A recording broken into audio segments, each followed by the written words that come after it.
Nakumira mushe muri Zimbabwe zvandasangana nazvo mukufamba ndo anonzi ma1 manje. So parapa penanga ndichingofamba ndiri mumastreets esocial media ndasangana a certain guy from Zambia anoitwa Joseph Kalimbwe akanyora pa Facebook page pake akanyora kuti the ANC reportedly received close to 3 million from ZANU-PF for elections. Both LMS would rather donate millions to each other to stay in power, donating millions to the richest political party in Africa while Parinyatwa is falling apart is the most stupid decision ever.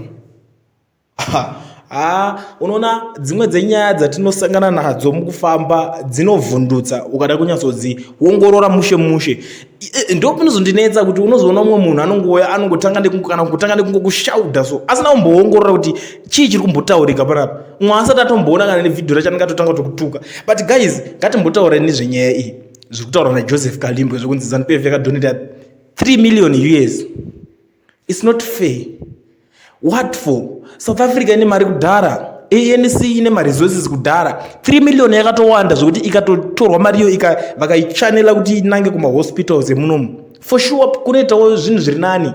Nedzimwewo mari dzimwe dziya dzinenge dzichingokandwa dzichingotambiswa dzichingotenderedzwa dziedze kana dzimwe dzinotengerwa vanhu manumbers evanhu vaya vanonzi vatera kurali vobva vatengerwa machicken in. Tikada kuweka kuti marali mangani akaitwa nemachicken in. Price yechicken in unoiziva iwo $4 pakufamba. Rally inenge yanaona ngani?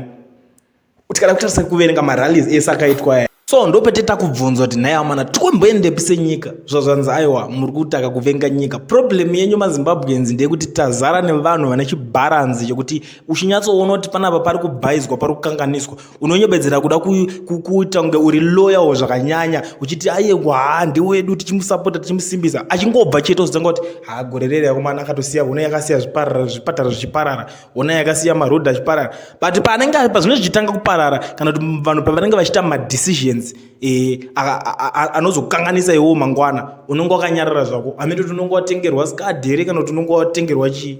Ndo problem yamunoita ameno. But tingokuonesai zvimwe zvezvinhu zviri kuitika izvi nezvakwamuri kuti muchinzwisisa kuti mukuwirirana nazvo here kana kuti hamusi. Because aiwa maZimbabweans kakudzungaira kacho kanozonyanya ameno kuti kunyarara kana kuti kupusa mazimba.